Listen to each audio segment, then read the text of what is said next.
Narayan and hi, I am Seema. And आज जो है आप सब खुश हो जाइए एंड आप सबका जो है वो तरना डिफेंस एकेडमी चैनल पे स्वागत है। एंड सबसे पहले आप हमारे चैनल को सब्सक्राइब कीजिए, वीडियो को ज़्यादा से ज़्यादा लाइक एंड शेयर कीजिए। आज मैं आपके सामने बहुत ही इंपॉर्टेंट चीज़ लेके आई हूँ। आपकी काफ़ी दिन से डिमांड थी कि मैडम जो है वो टेस्ट पेपर करवाइए, टेस्ट पेपर। तो मैं आपके सामने जो है वो इंडियन आर्मी क्लर्क का जो है वो सैम्पल पेपर करवा रही हूँ, जिसको आप ध्यान से करिए। एंड आपके लिए इम्पोर्टेंट है, तो कॉपी पेन लेके बैठ जाइए और ज़्यादा से ज़्यादा स्टूडेंट ऐड हो जाइए। एंड लास्ट में अपने आप को रैंकिंग देते जाइए क्वेश्चंस की, क्योंकि आपके लिए बहुत इंपॉर्टेंट है। ठीक है, फर्स्ट क्वेश्चन है हमारा, which was the first metal used by man? मनुष्य द्वारा सबसे पहले प्रयोग में लाने वाली धातु इनमें से कौन सी है? देखो, मनुष्य द्वारा सबसे पहले प्रयोग में लाने वाली धातु इनमें से कौन सी है? बताइए, कॉपर होगा, सिल्वर होगा, ब्रास होगा या ब्रोंज होगा? तो आपका इसका होगा option number A, copper. Copper is your right answer. मनुष्य जो है सबसे पहले प्रयोग में कौन सी चीज लाने, कौन सी धातु यूज करने लगा था? वो कॉपर को। ठीक है, फिर है आपका फर्स्ट आंसर हो गया आपका कॉपर। अभी देखो आपका सेकंड आंसर, जो सेकंड क्वेश्चन देखते हैं। निम्न में से कौन सा शासक ऐसा था जिससे बौद्ध धर्म को स्वीकार नहीं किया? बताइए, बौद्ध धर्म को किस शासक ने स्वीकार नहीं किया? तो बौद्ध धर्म को जो है आपके, जो ऑप्शन नंबर डी है, समुद्रगुप्त, उसने जो है आपके बौद्ध धर्म को स्वीकार नहीं किया था। ठीक है, अब देखो क्वेश्चन नंबर आपका 3। क्वेश्चन नंबर 3 जो है, क्वेश्चन नंबर 3, निम्न में से किस राज्य की राजधानी गंगा नदी के तट के समीप है? बताइए, गंगा नदी के तट के समीप है। Which state capital is situated on the river Gangas? तो बताइए कौन सा है? पटना। वो स्टेट कौन सा है? किस राज्य की राजधानी गंगा नदी के तट के समीप है? तो पटना राज्य की, पटना जो है उसके समीप क्या है? गंगा नदी उसके समीप है। ठीक है, ऑप्शन नंबर डी आपका हो जाएगा इसका, पटना। ठीक है, अब देखो क्वेश्चन नंबर 4। इनमें से कौन से राज्य की सीमा झारखंड से अलग है? कौन से राज्य की, कौन से स्टेट की सीमा जो है वो झारखंड से मैच नहीं होती है, झारखंड को टच नहीं करती है? कौन से राज्य की सीमा? पश्चिमी बंगाल, ओडिशा, छत्तीसगढ़ और मध्य प्रदेश। आपका ऑप्शन हो जाएगा option number D, Madhya Pradesh. ठीक है, अभी देखो next question. The national stock exchange function from? निम्न में से भारत का शेयर बाजार कहाँ है? भारत का शेयर बाजार कहाँ है बताइए? तो भारत का जो स्टॉक एक्सचेंज फंक्शन जहाँ से सारे होते हैं, तो भारत का शेयर बाजार जो है वो मुंबई में है, ऑप्शन नंबर बी। समझ में आया? और आपकी डिमांड थी कि मैम इंग्लिश और हिंदी दोनों में टेस्ट पेपर लगाओ, तो मैं आज इसीलिए आपका इंग्लिश और हिंदी दोनों में लेके आई हूँ। A tax which is paid by person on whom the tax is incident is called a? किसी व्यक्ति द्वारा भुगतान किए जाने वाले कर को क्या बोला जाता है? कोई एक व्यक्ति जो है वो टैक्स पे करता है, उस टैक्स को क्या बोला जाता है? वो लोकल टैक्स, स्थानीय कर बोला जाता है, उसको अप्रत्यक्ष कर बोला जाता है, प्रत्यक्ष कर बोला जाता है, मूल्यांकन कर। तो बताइए इसका आंसर। इसका आंसर होगा आपका ऑप्शन नंबर सी, प्रत्यक्ष कर। उसको क्या बोला जाता है? उसको बोला जाता है डायरेक्ट टैक्स, क्योंकि वो डायरेक्ट पेमेंट करता है एक पर्सन, तो उसको इसीलिए हम डायरेक्ट टैक्स बोलते हैं। ठीक है, अब देखो नेक्स्ट क्वेश्चन हमारा, next question number 7। Which is maximum number of elected member in A state assembly? State assembly के अंदर मैक्सिमम कितने जो है सदस्य निर्वाचित होते हैं? राज्यसभा में निर्वाचित सदस्यों की अधिकतम संख्या कितनी है? बताइए। Which of the following is source of income of gram panchayat? निम्न में से ग्राम पंचायत की आय का स्रोत क्या है? बताइए, ग्राम पंचायत की आय का स्रोत क्या है? तो ग्राम पंचायत की आय का स्रोत जो है वो इनकम टैक्स है? नहीं। सेल्स टैक्स है? नहीं। प्रोफेशनल टैक्स है? नहीं। Levy duties? यस, आपका ऑप्शन नंबर डी जो है वो इसका आंसर होगा, लेवी ड्यूटीज। लेवी ड्यूटीज जो है वो एक ग्राम पंचायत जो है उसकी आय का सोर्स होता है, इनकम का स्रोत होता है। अब है आपका question number 9। The term T is connected with T? निम्न में से किससे संबंधित है? टी जो है वो किससे संबंधित? टी जो है इन खेल में से किससे संबंधित है? तो टी जो है आपके पोलो से संबंधित है, गोल्फ से संबंधित है, ब्रिज से संबंधित है या बिलियर्ड्स से संबंधित है? तो अगर आपको खेल की से रिलेटेड जानकारी और आपने पढ़ रखा है तो आपको पता है कि ये किससे संबंधित है। ये संबंधित है आपका गोल्फ, तो आपका ऑप्शन हो जाएगा ऑप्शन नंबर बी। ठीक है, अब देखो आपके जीके का लास्ट क्वेश्चन, क्योंकि 5 क्वेश्चन इसमें साइंस के और 5 क्वेश्चन जीके के, तो वो हमारे कंप्लीट हो जाएंगे। हर साल नोबेल पुरस्कार का आयोजन कहाँ होता है? बताइए कहाँ होता है हर साल नोबेल पुरस्कार का आयोजन?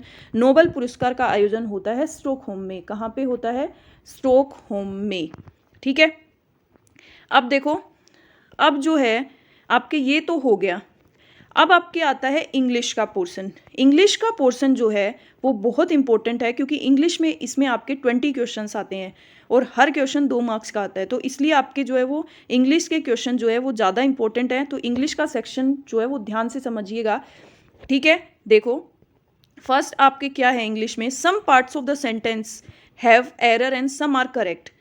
Find out which part of a sentence has an error corresponding to the appropriate letter A, B and C. If a sentence is free from error, mark the answer D. ये क्या बोल रहा है? ये बोल रहा है कि आपके कुछ पार्ट दिए गए हैं, उसमें किसी पार्ट में एरर है या सम आर करेक्ट, या और कुछ पार्ट आपका करेक्ट है, तो उसमें से आपको एरर वाला पार्ट जो है फाइंड आउट करना है। यदि आपका कोई भी पार्ट में एरर नहीं है तो आपका हो जाएगा option number D, no error. ठीक है, तो हम स्टार्ट करते हैं, हमारी एरर्स जो उनको फाइंड आउट करते हैं, इसलिए ध्यान से समझिए।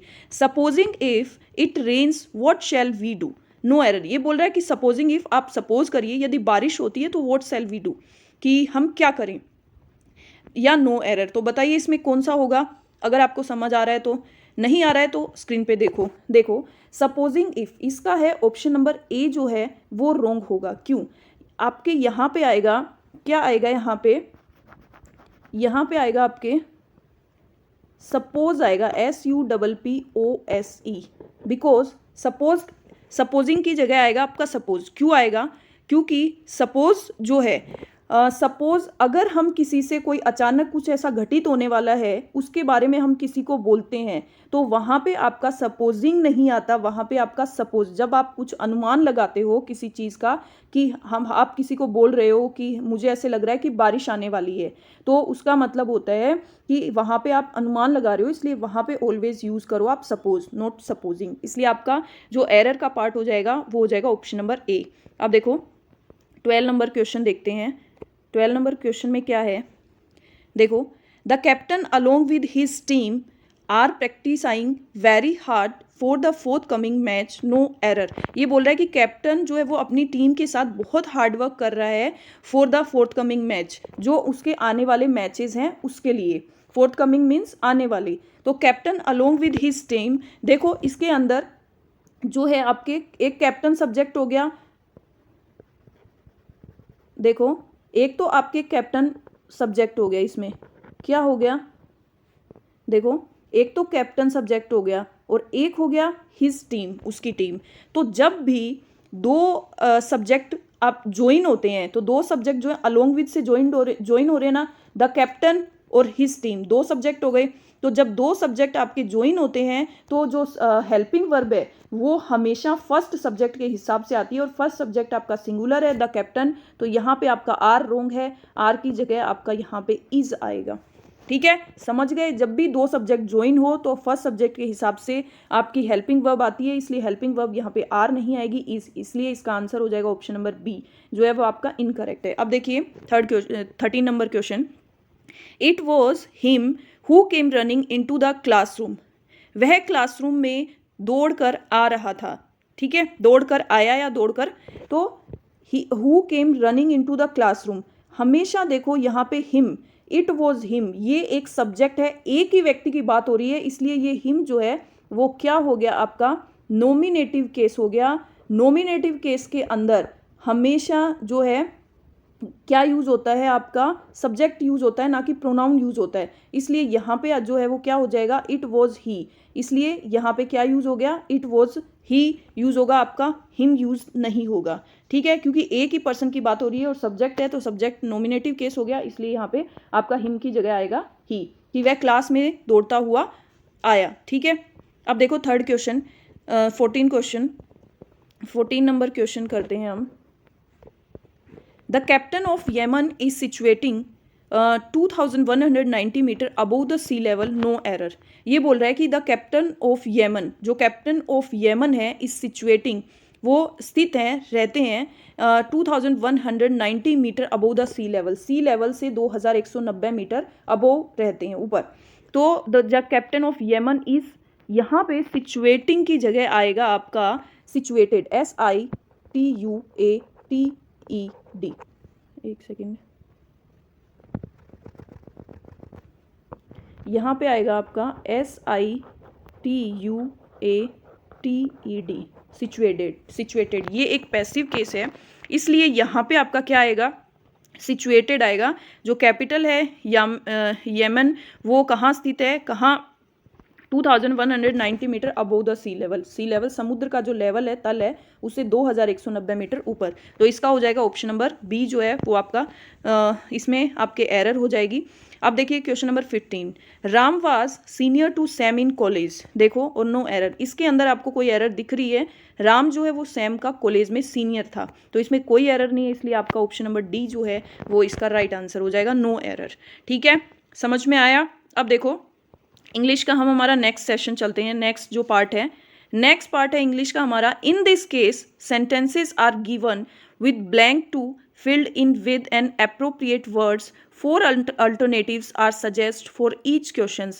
Choose the correct alternative out of 4. ये बोल रहा है कि इन क्वेश्चन सेंटेंस में are given within blanks filled in an appropriate words. आपके ब्लैंक दिया है, एक क्वेश्चन के अंदर जो एक पार्ट है आपको ब्लैंक दिया है, उस ब्लैंक के अंदर आपको भरना है। आपको 4 ऑप्शन दिए हैं, उस चारों ऑप्शन में से आपको एक बताना है। एक बार आप 16 नंबर क्वेश्चन छोड़ दो, क्योंकि एक क्वेश्चन जो है इसकी ये जो 16 to 20 है, इसके अंदर ये एक क्वेश्चन जो किसी और पार्ट का आ गया है, तो वो मैं आपको ये 16 आपको बाद में करवाऊंगी। ठीक है, देखो, for a child a blow bracket self esteem is a terrible thing. देखो, फॉर ए चाइल्ड, एक बच्चे के लिए, a blow self esteem is a terrible, कि एक बच्चे को या किसी भी पर्सन को कोई अचानक किसी बात का पता लगता है, उसको झटका लगता है, तो उसको क्या होता है कि उसको जो है वो उसके आत्म विश्वास को, उसके आत्मसम्मान को क्या होता है, ठेस पहुंचती है, आघात लगता है उसको। तो for a child a blow, कि मतलब कोई ऐसी भयानक बात उसको पता चलती है तो उसके आत्मसम्मान को क्या पहुंचती है, ठेस। तो यहाँ पे आपका जो यूज होगा वो यहाँ पे क्या यूज होगा आपका, यहाँ पे यूज होगा आपका टू, कि for a child a blow to self esteem is a terrible thing. Blow आपका नाउन हो गया, और नाउन के बाद जो इसमें कौन सा परिपोजिशन यूज होगा, इसमें यूज होगा टू, कि for a child a blow to, ये हो गया नाउन आपका, a blow to self esteem is a terrible thing. अब ये कंप्लीट हो गया कि एक बच्चे के लिए जब उसको कुछ अचानक बात पता चलती है तो वो क्या करती है, उसके आत्मसम्मान को ठेस पहुंचाती है, कुछ ऐसी भयानक बात। अब देखो next question, the chairman is ill and we will have to bracket the meeting for a few days. बोल रहा है कि चेयरमैन जो है वो बीमार है, so we will have to put off the meeting for a few days. Put off का मतलब क्या होता है, ये एक फ्रेजल वर्ब है। पुट ऑफ क्या हो गई आपकी, एक फ्रेजल वर्ब है, और इसका मतलब क्या होता है, इसका मतलब ही आपका होता है कि इसको पोस्टपोन करना। पुट ऑफ मतलब इसको खत्म करना, पोस्टपोन करना, इसको कुछ दिनों के लिए आगे टहला देना। ठीक है, the chairman is ill and we will have to put off the meeting for a few days, कि कुछ दिनों के लिए आपकी मीटिंग जो है उसको पोस्टपोन कर दी गई है, इसलिए आपका आंसर हो जाएगा ऑप्शन नंबर डी। अब देखो नेक्स्ट क्वेश्चन, देखो नेक्स्ट क्वेश्चन है, he is very good bracket making stories. वह स्टोरीज बनाने में बहुत अच्छा है, बहुत अच्छा है। तो जब आपका कोई अच्छे के सेंस में होता है तो गुड के साथ कुछ बनाना होता है, गुड का जब यूज होता है, गुड आपका क्या है, गुड आपका एडजेक्टिव है, और इसके साथ हमेशा आप किसका यूज करते हो, एट का, गुड एट। ये आपकी एक क्या हो गई, गुड एट। एट आपका परिपोजिशन है, तो ये एक फ्रेजल वर्ब हो गई, गुड एट मेकिंग स्टोरीज, मतलब कुछ अच्छी चीज़ें बनानी होती है तो उसके लिए गुड के साथ हमेशा एट का यूज़ करते हैं। ठीक है, नेक्स्ट देखो, the principal called bracket an explanation for the clerk. Principal ने क्लर्क से एक्सप्लेनेशन मांगी। अब इसमें तो आपको देखने की ज़रूरत नहीं है, इसमें ऊपर वाले में तो ऑप्शन नंबर सी हो जाएगा। देखो इसमें तो आपको देखने की ज़रूरत नहीं है, क्यों, क्योंकि आपको पता है कोल्ड फॉर आपकी एक फ्रेजल वर्ब है। कोल्ड फॉर का मतलब होता है किसी से कुछ मांगना, तो इसलिए यहाँ पे तो आपको बिना देखे ही आपका 4 हो जाएगा कि प्रिंसिपल ने जो है वो क्लर्क से क्या मांगी, एक्सप्लेनेशन मांगी। अब देखो आपका क्वेश्चन नंबर 21। अब ये एक 21 जो है वो इस वाले पार्ट में ऐड कर दिया है, और उस इस पार्ट का एक क्वेश्चन जो है वो वाला था 16 नंबर वाला, इसलिए वो मैंने नहीं करवाया, वो मैं अब करवाऊंगी। It is our duty to get break it the truth. देखो, जब भी हमारी कोई ड्यूटी होती है तो ड्यूटी को जो प्राप्त करने के लिए it is our duty to get break it the truth. ठीक है, जब भी हमें कुछ फाइंड आउट करना होता है, ध्यान रखिए, जब भी हमें कुछ, यह हमारी ड्यूटी है to get the truth, truth को फाइंड आउट करना, सत्य का पता लगाना हमारी ड्यूटी है, हमारा कर्तव्य है। तो हमेशा आप गेट के साथ किसका यूज़ करोगे, तो आपका हमेशा गेट के साथ एट का यूज़ होगा, गेट एट। ठीक है, ये भी आपकी एक फ्रेजल वर्ब है। ये जो आज सारे क्वेश्चन दिए आपको फ्रेजल वर्ब के ही हैं, इसलिए आपको कुछ भी चीज़ फाइंड आउट करनी होती है तो आप हमेशा गेट एट यूज़ करोगे गेट के साथ। ठीक है, अब देखो एक बार हम पहले 16 नंबर क्वेश्चन कर लेते हैं।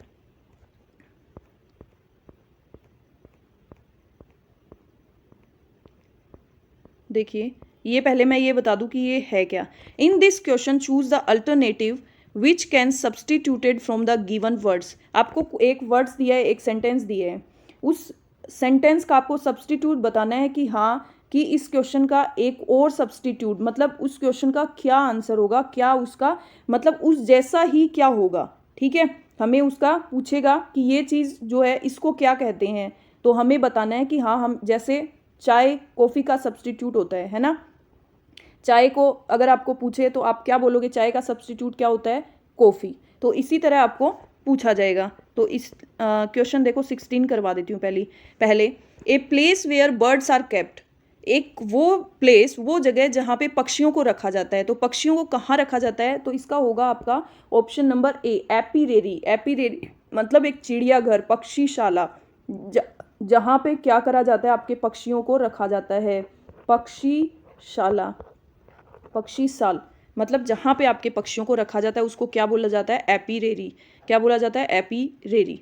ठीक है, अब देखो, अब आपका question number 22, A remedy for all disease, सभी बीमारियों की रेमेडी, उपचार, सभी बीमारियों के उपचार को क्या बोलते हैं, क्या बोला जाता है, इसको बोलते हैं रिकोइल बोलते हैं, पैनीसिए बोलते हैं, मार्वेल बोलते हैं, या ट्रीटमेंट बोलते हैं।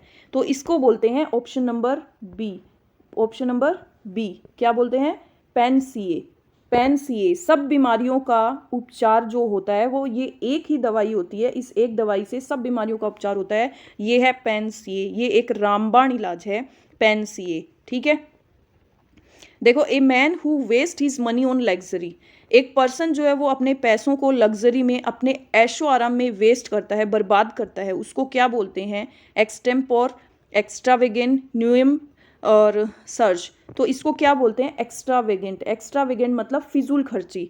तो इसका हो जाएगा ऑप्शन नंबर बी, जो इंसान फिजूल खर्ची करता है वही तो अपने जो पैसों को लग्जरी में वेस्ट करता है। तो इसीलिए इसका हो जाएगा ऑप्शन नंबर बी, एक्स्ट्रावेगेंट। ठीक है, अब देखो नेक्स्ट क्वेश्चन, क्वेश्चन नंबर 24, समझ में आ रहा है।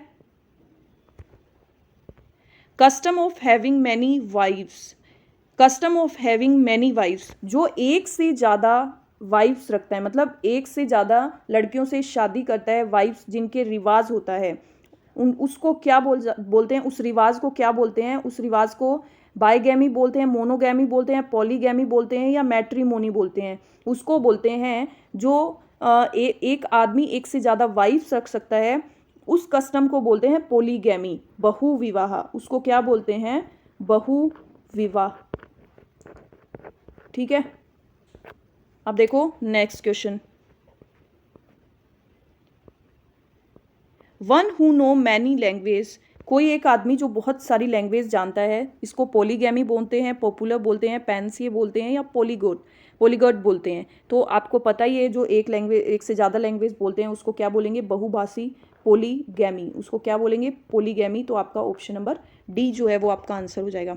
अब देखो इंग्लिश का आपका लास्ट सेक्शन है, और ये आपका वोकैब का सेक्शन है, ये दो जो है वोकैब सेक्शन है। तो वोकैब आपको इंक्रीज करना बहुत ज़रूरी है, क्योंकि 10 क्वेश्चन तो आपके वोकैब के ही आ रखे हैं। तो हो सकता है कि आपके एग्जाम में भी आपके इसी तरह आ जाए, तो इसलिए आप वोकैब सेक्शन अपना जो है वो मजबूत कीजिए। इसीलिए मैं आपको ये वोकैब से रिलेटेड जो है वो ज़्यादा करवा रही हूँ। देखो ये क्या है, in this question choose the word opposite in meaning to the given word. आपको एक वर्ड दिया है, उस वर्ड का आपको उल्टा बताना है, ऑपोजिट बताना है, एंटोनियम्स बताना है।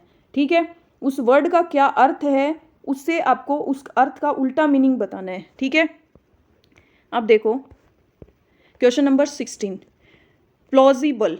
प्लॉजिबल का मतलब क्या होता है मैं बता दूं आपको, प्रशंसनीय। क्या होता है? प्रशंसनीय। जो प्रशंसा करने के योग्य होता है उसको बोलते हैं प्लॉजिबल। तो इसका उल्टा क्या हो जाएगा? अप्रशंसनीय। उसको क्या बोल देंगे? इनप्लॉजिबल, अनप्लॉजिबल, इम्प्लॉजिबल, डिसप्लॉजिबल। नहीं, हमेशा ऐसा कुछ होता है तो उसको बोलते हैं हम आई एम लगता है, उसका मतलब उल्टा हो जाता है। तो इम्प्लॉजिबल का मतलब हो जाएगा अप्रशंसनीय, इसलिए इसका ऑप्शन हो जाएगा ऑप्शन नंबर सी। फिर है आपका जेनियल। जेनियल का मतलब क्या होता है? जेनियल का मतलब मैं बता दूं आपको, फ्रेंडली, मिलनसार, जो बहुत मिलके चलता है, जो सामाजिक होता है, उसको बोलते हैं हम मिलनसार। अब देखो, इसका आपका स्टूपिड होगा, स्टिंगी होगा, बोरिस होगा, अनकाइंड होगा। स्टूपिड मतलब स्टूपिड है ये तो मूर्ख है, स्टिंगी मतलब भी मूर्ख है। बुरिस, बुरिस का मतलब क्या है? एक तो मिलनसार होता है, और बुरिस का मतलब क्या हो जाएगा? बुरिश इसका आंसर हो जाएगा। बुरिश का मतलब क्या हो जाएगा? रूड। क्या हो जाएगा? रूड, जो मिलनसार नहीं होता, जो बात करने योग्य नहीं होता। एक तो होता है कि आप जेन्युइनली किसी से जाके बात करते हो, बहुत अच्छे से बात करते हो। एक हम किसी से बात कर रहे हैं फिर भी वो एटीट्यूड दिखा रहा है, उसका कोई बात करने का मन ही नहीं कर रहा, तो उसको हम बोलते हैं बुरिस। जिसको कोई बात करने का मैनर्स नहीं है, जो मतलब अनप्लीजेंट है, तरीके से बात करता है, रूड है, उसको बोलते हैं बुरिस। ठीक है, और अनकाइंड अदयाल मतलब निर्दयी। अब देखो नेक्स्ट क्वेश्चन। नेक्स्ट क्वेश्चन है आपका डिमोलिश। डिमोलिश का मतलब होता है खत्म करना, किसी चीज को डिमोलिश करना, खत्म करना उस चीज को। तो इसका क्या हो जाएगा? ऑप्शन नंबर बी, बनाना। खत्म करना, बनाना। शिफ्ट नहीं होगा, आपको भी पता है। रिपीट, रिपीट भी नहीं होगा, हाइट भी नहीं होगा। तो बी हो जाएगा आपके बिल्ड, बनाना। डिमोलिश खत्म करना, बिल्ड बनाना। अब देखो नेक्स्ट, देखो फेरेलिटी। फेरेलिटी का मतलब क्या होता है? फेरेलिटी का मतलब वीकनेस, पुअर हेल्थ। क्या होता है? मतलब ताकत नहीं होना, वीकनेस आ जाना, आपकी हेल्थ खराब हो जाना, उसको बोलते हैं आपको फेरेलिटी। तो इसका क्या हो जाएगा? एनर्जी, इंटेंसिटी, वेहेमेंस या स्ट्रेंथ। तो इसका हो जाएगा आपका ऑप्शन नंबर डी, स्ट्रेंथ। फेरेलिटी मतलब वीकनेस, और स्ट्रेंथ मतलब ताकत। ठीक है, अब देखो लास्ट, प्रिवेंट। प्रिवेंट मतलब रोकना। प्रिवेंट का मतलब क्या होता है? रोकना। तो प्रोटेक्ट, प्रोटेक्ट मतलब बचाना। ब्लॉक, ब्लॉक मतलब ब्लॉक कर देना उस चीज़ को। हिंडर मतलब छुपाना, और इंड्यूस मतलब किसी से फोर्सफुली वो चीज़ करवाना। प्रिवेंट मतलब रोकना, इंड्यूस मतलब फोर्सफुली किसी से वो चीज़ करवाना। तो रोकना और फोर्सफुली करवाना। तो इसलिए इसका हो जाएगा ऑप्शन नंबर डी। ठीक है, इंग्लिश का पार्ट आपको समझ आया? आई होप समझ आया होगा। ट्राई कर रही हूँ अच्छे से आपको समझ आए, इसका एक्सप्लेनेशन अच्छे से देने का ट्राई कर रही हूँ। ठीक है, अभी देखो हम हमारा मैथ का सेक्शन करेंगे। देखो मैथ का एक एक क्वेश्चन ध्यान से समझिएगा। मैथ में भी, मैथ के आपके 10 क्वेश्चन हैं। देखो हम ध्यान से समझते जाएंगे। निम्न में से कौन सा नंबर 12, 34, 56, 74 से विभाज्य है? आपको ये बताना है कि कौन सा नंबर आपका विभाज्य है। तो देखो 1, 2, 3, 4, 5, 6, 7, 4, आप इनको ऐड कर लो। जब आप ऐड करोगे तो आपका क्या आ जाएगा? देखो ऐड करोगे तो आपको पता है 3 का तो ये साथ साथ 2 बार दे रखा है। देखते हैं कि देखो 1, 2, 3, ये कितना होगा? 3, 2, 5, 1, 6, 6, 4, 10, 10, और यहाँ पे 6, 4, 10, 20 हो गए। 20 और 7, 27, 27 और 5, 20 और 7, 27, 27 और 5 हो गया आपका 32। तो 32 में 3 का भाग जाता है, इनको ऐड करने पे 32 आया। और आपको पता है जब किसी का टोटल करते हैं उसमें अगर 3 का भाग जाता है तो मतलब पूरी संख्या में चला जाएगा। तो ये अगर 32 का आपका इसमें भाग जाता है, नहीं जाता ना 32 का, तो जो है इसमें 3 का भाग तो नहीं जाएगा। अब हम ऊपर से हमारा चेक कर लेते हैं 11 का। तो 11 का चेक करने के लिए आपको पता है ओड प्लेसेस का सम और इवन प्लेसेस का। तो पहले आप ओड का ले लो। ठीक है, 1 + 3 + 5 + 7 माइनस इवन का 2 + 4 + 6 + 4 5 देखो 7 3 10, 10 और 5 15, 1 16, ये 4 2 6, 6 4 10 और 16। जब आपको पता है कि 11 का क्या होता है, या तो दोनों का माइनस करने पर 0 आना चाहिए या उनका डिफरेंस 11 आना चाहिए। अगर 0 या 11 आया तो उसमें 11 का भाग चला जाएगा, इसलिए हमें और देखने की जरूरत नहीं। इसका आंसर आ जाएगा ऑप्शन नंबर ए 11। ठीक है, अभी देखो नेक्स्ट क्वेश्चन। नेक्स्ट क्वेश्चन है हमारा, निम्न में से 33.33 अपॉन 1.1 का सरलीकरण कौन सा होगा। इसका सिंप्लीफिकेशन पूछा है आपको, तो आप कैसे करोगे। 33.33 1.1 जिसको नहीं आता देखो अगर नहीं आता आप इस पॉइंट को हटाओगे, दो संख्या यहाँ पे 2 लगा लो, इस पॉइंट को हटाओगे यहाँ पे एक संख्या 1 लगा लो। अब इसको 1 से 1 काट दो, अगर आपको नहीं आता आप इसमें भाग दे के देख लो। 3 में 110 का, पहले 3 संख्या उठाओगे, 110 को 3 से करोगे तो आपका 330 आ जाएगा। अब यहाँ पे बच जाएगा 3, एक संख्या उतारी 3। अब यहाँ पे एक संख्या और चाहिएगी, उसका आप 0 उतारोगे तो यहाँ पे लगाना पड़ेगा, तो 110 दिया पॉइंट आ जाएगा यहाँ पे 330। ठीक है, तो आपका आंसर आ जाएगा 30.3। तो ऑप्शन नंबर डी जो है वो आपका इसका आंसर आ जाएगा। ठीक है, अभी देखो नेक्स्ट क्वेश्चन। निम्न में से 73.96 का स्क्वायर रूट क्या होगा। इसका स्क्वायर रूट बताना है, तो आपको स्क्वायर रूट बताने का मैंने आपको एक तरीका बताया था। ठीक है, अब देखो आपको पता है 6 किस किस का यूनिट डिजिट हो सकता है, 4 का और 6 का हो सकता है ना। अब इन दोनों को छोड़ दो, इन दोनों को ले लो। 73 से छोटा कौन सा है 64, और 73 से बड़ा कौन सा है 81। ये आपका 7 का, ये है आपका 9 का। तो 7 तो आप 8 का और ये 9 का, तो 8 तो आप ले ही लो। ठीक है, अब देखो इन दोनों का डिफरेंस कितना हो गया, 64 में से आप 73 घटाओगे, 73 में से 64 तो कितना हो जाएगा 6 और 7 8 9, और ये 73 में से आप 81 घटाओगे तो ये कितना हो जाएगा 7 और 1 8, 73। 11 में से 3 गया आपका, कितना आ जाएगा 11 में से 3 गया 8। तो आपका डिफरेंस कौन सा कम है, ये वाला कम है ना डिफरेंस, तो आपका आ जाएगा 81, और 81 वाला आएगा, इट मीन्स आपका ये बड़ा वाला आएगा, तो आ जाएगा 6, और ये बीच में पॉइंट है इसलिए यहाँ पे पॉइंट आ जाएगा, इसलिए आपका ऑप्शन नंबर ए जो है इसका आंसर हो जाएगा। ठीक है, अब देखिए नेक्स्ट क्वेश्चन। किन्हीं दो संख्याओं का गुणनफल 216 है, अगर उसका HCF 3 है तो उसका LCM निम्न में से क्या होगा। देखो ये मैंने कॉन्सेप्ट आपको कल ही मेरी टॉपिक वाइज जो क्लास चल रही है उसमें करवाया। मैं इसीलिए बोलती हूँ आपको टॉपिक वाइज क्लास जो है वो मेरी देखिए, उसमें आपको जो है वो कंसेप्ट क्लियर हो जाएंगे, तो आपको मॉडल पेपर सोल्व करने में बिल्कुल भी टाइम नहीं लगेगा। तो किन्हीं दो संख्याओं का गुणनफल 216 है, ये मैंने कल ही करवाया है अपनी क्लास में। अगर उसका HCF 3 है तो उसका LCM निम्न में से क्या होगा। तो मैंने आपको बताया था फर्स्ट संख्या इंटू सेकेंड संख्या इंटू LCM इंटू HCF, ये आपका फॉर्मूला होता है। तो इन दोनों का मल्टीप्लाई आपका 216 है, आपका LCM निकालना है, HCF आपका 3 है। ठीक है, तो इस 216 के नीचे ले आओ 3 को, इजिकल टू L, तो ये कट जाएगा 3 7 21 और 3 दूनी 6। आपका ऑप्शन नंबर बी जो है इसका आंसर आ जाएगा 72, आपका LCM आ जाएगा। था ना इजी। अब देखो नेक्स्ट, देखो यदि किन्हीं, इसको थोड़ा छोटा कर लेते हैं।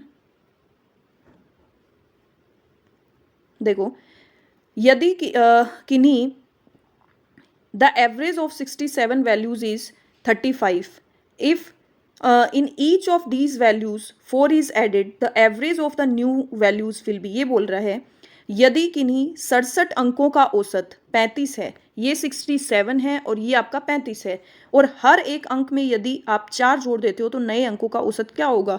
तो ये तो सिंपल ही है, ये तो क्या है सिंपल है, आपको पता है। इसमें आप क्या करोगे, इसने बोला है यदि किन्हीं 67 अंकों का औसत, आपको 67 अंकों का औसत दे दिया 35, ये बोल रहा है हर अंक में 4 जोड़ रहे हैं, मतलब 67 अंकों में इसने 4 और जोड़े, 67 4 4 4 4 हर वैल्यू में जोड़े, तो इसका मतलब इसका जो अंकों का औसत कितना हो गया, तो हर एक में 4 जोड़ा है तो उसका एवरेज ही 4 हो गया। तो आप 35 में सीधा 4 ऐड कर दो 39, आपको ये मल्टीप्लाई करके देखने की जरूरत नहीं, इसका आंसर आ जाएगा ऑप्शन नंबर बी 39। ठीक है, अब देखो नेक्स्ट क्वेश्चन।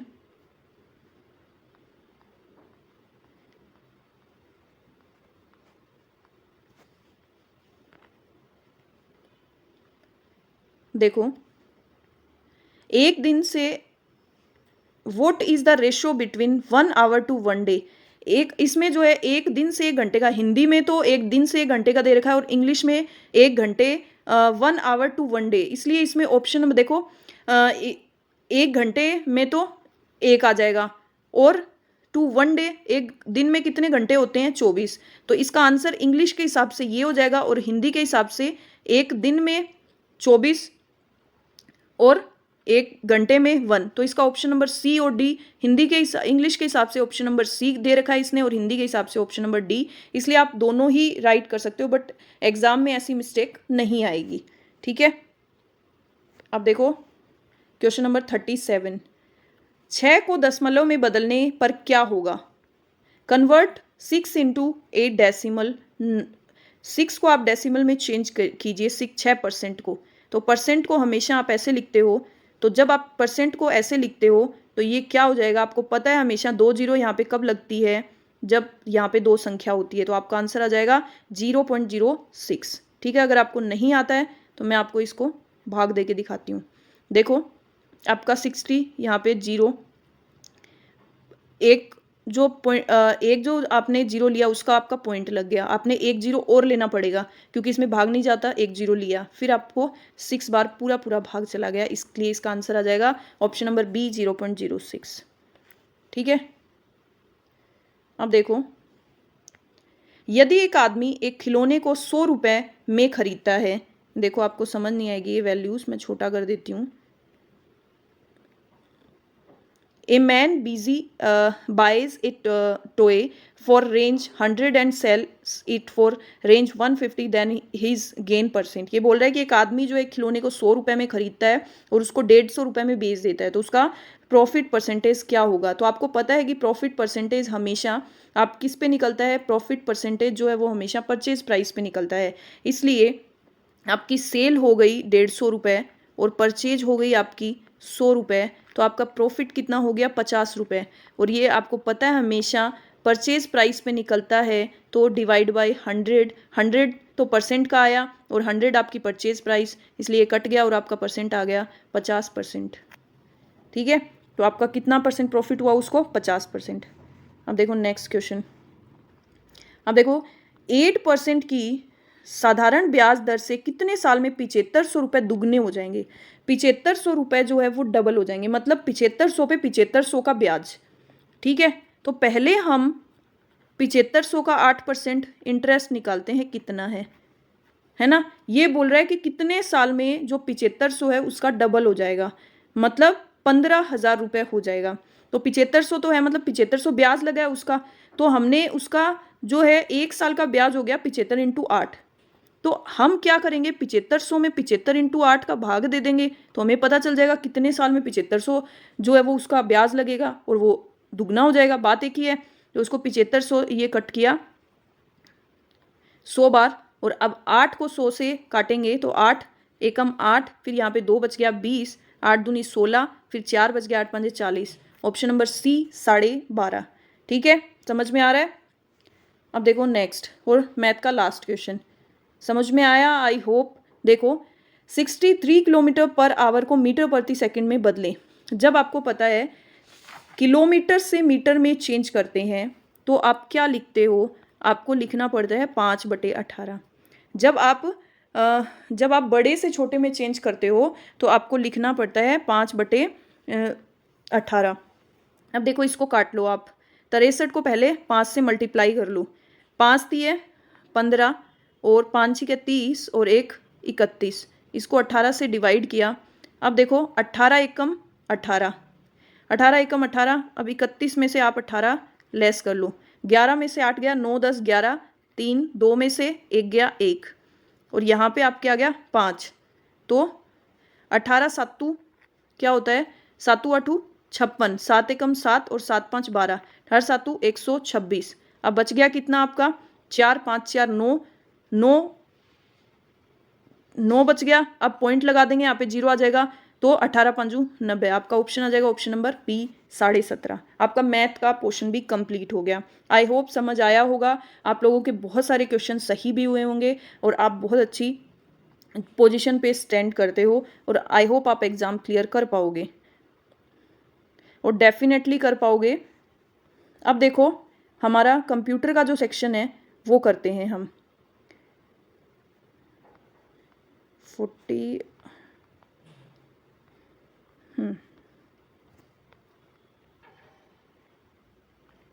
देखो हमारा आज का last section, which symbol is use to right align the text in table. निम्न में से कौन सा चिन्ह टेबल में टेक्स्ट को राइट अलाइन करने में इस्तेमाल होता है? कौन सा होता है? ऑप्शन नंबर ए होता है, बी होता है, सी होता है या डी होता है? तो आपका ऑप्शन नंबर डी जो है इसका राइट आंसर हो जाएगा। डी वाला साइन जो है वो आपको किसी भी कौन सा चिन्ह टेबल में टेक्स्ट को राइट अलाइन करने के लिए जो ऑप्शन नंबर डी यूज किया जाता है। अब देखो next question, What is the process of summarizing data from more than one sources called? Data को एक से अधिक सोर्स से समराइज करने की प्रक्रिया को क्या कहते हैं? डाटा वैलिडेशन बोलते हैं, data consolidation, data form, data filter. Data की पुष्टि, डाटा एकत्रीकरण, डाटा फॉर्म, डाटा फिल्टर। तो इसको आप बोलते हैं डाटा कंसोलिडेशन। कंसोलिडेशन का मतलब होता है इकट्ठा करना। तो इसका आंसर हो जाएगा option number B, CPU. CPU को तो सभी पता होगा, फुल फॉर्म क्या है? Central processing unit. इसलिए इसके हो जाएगा option number A. Option number A is your right answer. ठीक है, अब देखो next, Outlook Express is. Outlook जो है वो क्या एक्सप्रेस करता है, क्या करता है? ईमेल क्लाइंट करता है, या शेड्यूलर अनुसूचक बनाता है, एड्रेस बुक पता पुस्तिका बनाता है, या सभी काम करता है? तो आउटलुक जो है ये सारे काम करता है, इसलिए ऑप्शन नंबर डी आपका आंसर हो जाएगा। अब देखो नेक्स्ट, आउटपुट डिवाइसेज। ये तो आपका बहुत कॉमन क्वेश्चन है, बहुत स्टार्टिंग से ही आपको फर्स्ट चीज़ इनपुट आउटपुट डिवाइसेज समझाई जाती है। तो ये बताइए आपका आउटपुट डिवाइस क्या है? प्रिंटर है, कीबोर्ड है, माउस है, सीपीयू है। तो आपका जो आउटपुट डिवाइस इसमें क्या हो जाएगा? ऑप्शन नंबर ए जो है वो प्रिंटर। ठीक है, अब देखो, which is not an output device. Output device कौन सी नहीं है इसमें से? तो आउटपुट डिवाइस आपकी माउस, प्रिंटर, स्पीकर और स्क्रीन। प्रिंटर तो है, अभी अभी आप क्वेश्चन में करके आए हो, स्पीकर भी है, स्क्रीन भी है। आपका हो जाएगा ऑप्शन नंबर ए जो है वो माउस। माउस आपकी इनपुट डिवाइस होती है। अब देखो, Ethernet LAN token ring and token bus are type of. Ethernet LAN token ring और टोकन बस किसके प्रकार हैं? ये किस टाइप के नेटवर्क के प्रकार हैं? वैन, wide area network, communication channel का, लैन का, या फिजिकल मीडियम का? ये है आपका option number C, local area network का जो है वो प्रकार है। ठीक है, अब देखो, निम्न में से कौन कंपैरिजन ऑपरेटर है? ये तो शायद आपको पता ही होगा, आप हमेशा ही करते हो। कंपैरिजन ऑपरेटर आपके क्या होते हैं? ये वाले सिंबल होते हैं कंपैरिजन ऑपरेटर। ठीक है, तो कंपैरिजन ऑपरेटर, इसलिए इसमें से क्या हो जाएगा? नन ऑफ दीज जो है वो आपका कंपैरिजन ऑपरेटर हो जाएगा। अब देखो क्वेश्चन नंबर 49 एंड 50, लास्ट दो क्वेश्चंस। पिक्चर को डाटा में सम्मिलित करने के लिए डाटा का टाइप क्या होना चाहिए? In order to include picture data type must be OLE, OLE होना चाहिए, hyperlink, yes, hyphen no, picture. ये बोल रहा है कि पिक्चर को किसी भी डाटा में इंक्लूड करने के लिए डाटा का टाइप क्या होगा? इसमें होगा ऑप्शन नंबर ए। ए क्या होता है आपका? ऑब्जेक्ट लिंकिंग एम्बेडिंग, इसकी फुल फॉर्म होती है, ये भी आ सकती है आपकी, ऑब्जेक्ट लिंकिंग एम्बेडिंग। इसका मतलब होता है ये किसी भी एप्लीकेशन को जो है वो ऑर्डर देती है किसी भी डाटा को जो है वो डाटा में सम्मिलित करने के, किसी भी प्रकार के जो है वो किसी भी टाइप के डाटा को डाटा में जो है वो टाइप करने के लिए, किसी एक एप्लीकेशन में टाइप करने के लिए ये जो है वो हेल्प करती है, ऑर्डर देती है। ठीक है,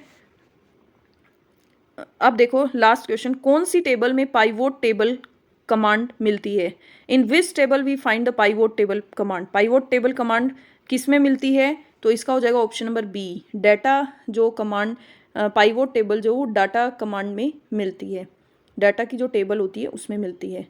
ठीक है, तो आई होप अब आपके कितने सही हुए आप मुझे कमेंट सेक्शन में कमेंट करके बताइएगा आप सब कहाँ स्टैंड कर रहे हैं। एंड मैं आपके लिए और भी टेस्ट पेपर आप डिमांड करते रहिए और मैं आपकी जो है वो उस हिसाब से आपके कंटेंट लेके आऊँगी। एंड आई होप आज आपको बहुत अच्छा लगा होगा। एंड फिर मिलते हैं। ओके।